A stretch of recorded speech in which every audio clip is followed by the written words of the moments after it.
할렐루야. 이 시간은 요한복음 19장 14절부터 22절까지의 말씀을 통해 말씀의 은혜를 나누고자 합니다. 특별히 본문 가운데 나타나 있는 빌라도의 모습에 초점을 두고 말씀을 살펴보려고 합니다. 우리 말씀 볼까요? 먼저 14절 말씀을 함께 같이 읽겠습니다. 이날은 유월절의 준비일이요 때는 제6시라. 빌라도가 유대인들에게 이르되 보라 너희 왕이로다. 14절 하반절을 보면 예수님에 대해 빌라도가 하는 말이 이러했습니다. 빌라도가 유대인들에게 이르되 보라 너희 왕이로다. 유대인들은 예수님을 죄인이라고 하면서 잡아왔지만 빌라도는 잡혀온 예수님을 가리켜 너희 왕이로다 했습니다. 빌라도는 예수님이 정말 유대인의 왕이시라는 것을 알고 있었던 것일까요? 그런데 또 보면 예수님을 가리켜 말하기를 왕이라고 하는 그 빌라도의 말이 이어지는 15절에 또 나타납니다. 15절도 같이 읽어볼까요? 그들이 소리 지르되 없이 하소서 없이 하소서 그를 십자가에 못 박게 하소서. 빌라도가 이르되 내가 너희 왕을 십자가에 못 박으랴. 대제사장들이 대답하되 가이사 외에는 우리 왕이 없나이다 하니. 빌라도의 말이 이랬지요. 내가 너희 왕을 십자가에 못 박으랴.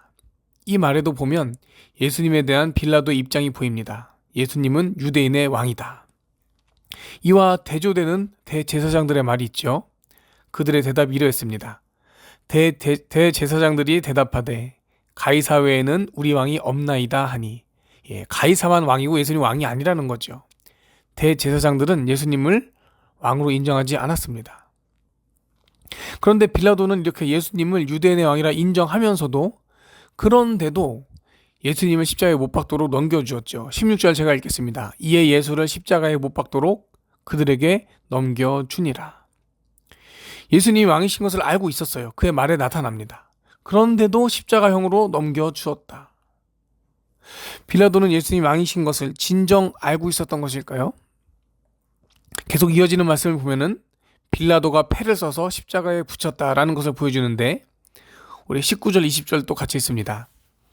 빌라도가 패를 써서 십자가 위에 붙이니 나사렛 예수 유대인의 왕이라 기록되었더라. 예수께서 못 박히신 곳이 성에서 가까운 거로 많은 유대인이 이 패를 읽는데 히브리와 로마와 헬라 말로 기록되었더라. 예수님의 그 십자가에 붙여진 패, 이 패는 죄인의 이름이나 또 그 죄인이 지은 죄목 같은 것을 써 붙이는 패였겠죠. 그런데 빌라도는 그 패 쓰기를 나사렛 예수 유대인의 왕이라 하였습니다. 그것도 히브리와 로마와 헬라 말로 기록되었다. 세 개의 언어로 썼다는 것이죠. 빌라도는 더 많은 사람들이 알아보게 하기 위해서 세 개의 언어로 쓴 게 아니었을까요? 이 장면을 보면 역시 빌라도는 예수님을 왕으로 인정하고 있다는 것을 볼 수 있는 것 같습니다. 나사렛 예수 유대인의 왕이라고 쓰여진 이 패에 대해서 대제사장들이 불만을 표시했죠. 유대인의 왕이라 쓰지 말고 자칭 유대인의 왕이라고 쓰시오.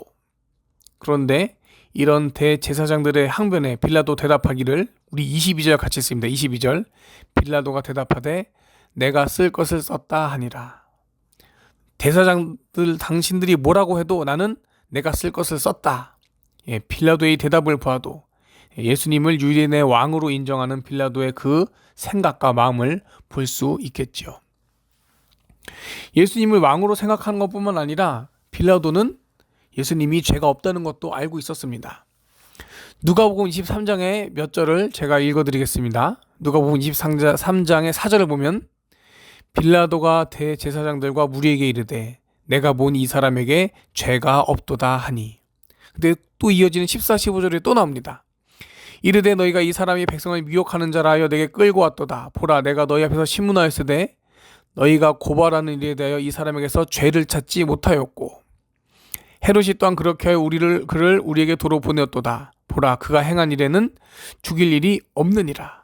또 무죄를 말했죠. 근데 또 나옵니다. 누가복음 23장 4절에 아니 22절에 빌라도가 세 번째 말하되 이 사람이 무슨 악한 일을 하였느냐 나는 그에게서 죽일 죄를 찾지 못하였나니 때려서 놓으리라 하니. 이렇게 빌라도는 세 번이나 예수님의 죄 없음을 인정했습니다.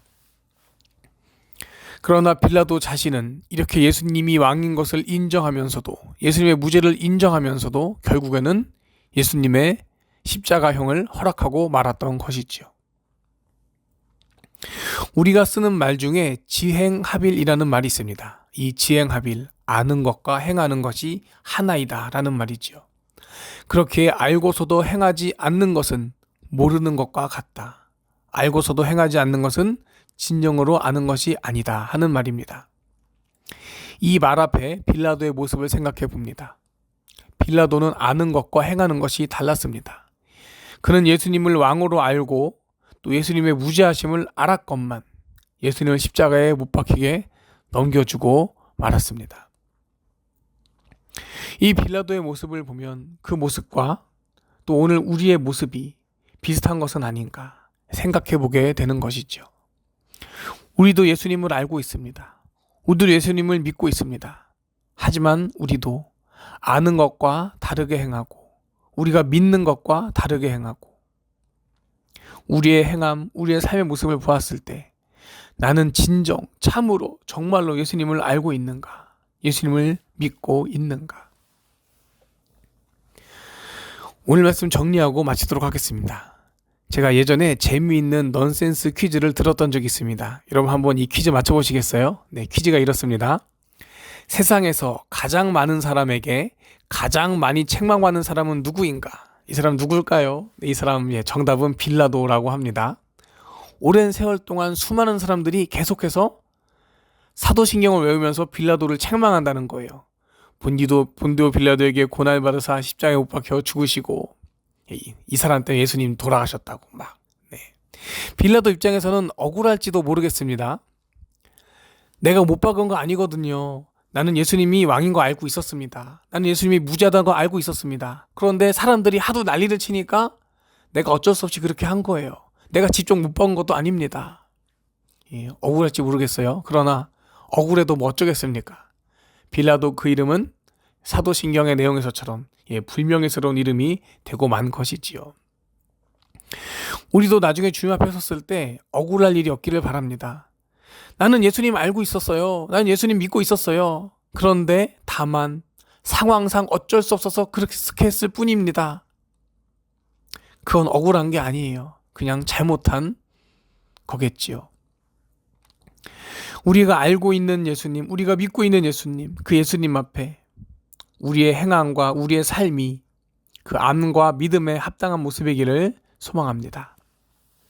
함께 기도하겠습니다. 주님께서 나의 왕이심을 우리가 믿음으로 고백합니다. 이 믿음 붙들고 나가기를 원합니다. 하지만 우리가 주님이 나의 주님이시라는 것을, 나의 왕이라는 걸 알면서도 그것을 믿으면서도 때론 내 스스로가 주가 되고 내 스스로 왕이 되어서 예수님을 외면하고 예수님 등지고 예수님 무시하고 예수님 없이 살았던 삶의 모습들, 그 교만하고 어리석은 모습들을 용서하여 주옵소서. 예수님을 향한 우리의 입술의 고백이 우리의 삶의 모습과 우리의 삶의 행함과 다르지 않기를 원합니다. 우리의 연약함을 고백하오니 주님 우리를 도와주셔서 성령님 함께해 주셔서 참으로 우리 고백하는 그 믿음과 일치하는 삶, 그 믿음에 합당한 살 수 있도록 하여 주시고 그러한 삶으로 영광 돌리는 우리 모두 되게 하여 주옵소서. 승리하는 삶으로 주 앞에 서는 우리 되게 하여 주옵소서. 주님의 도우심을 구하며 예수님 이름으로 간절히 기도합니다. 아멘.